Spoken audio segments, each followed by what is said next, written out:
একজন রিকশা চালক নিচ্ছেন মনোনয়ন। নতুন বাংলাদেশে একজন রিকশা চালকের ছেলেও যে প্রধানমন্ত্রী হওয়ার স্বপ্ন দেখতে পারবে, সেটিরই যেন সূচনা হতে যাচ্ছে এবার।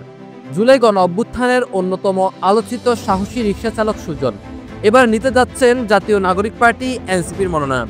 সাধারণ শ্রমজীবী মানুষের মধ্য থেকে উঠে আসা একজন সংগ্রামী তরুণকে রাজনীতির মূলধারায় স্থান দিয়ে নতুন দৃষ্টান্ত স্থাপন করল দলটি। এনসিপির নেতাদের মতে সুজন শুধু একজন রিকশা চালক নন, তিনি নতুন বাংলাদেশের পরিবর্তনের প্রতীক।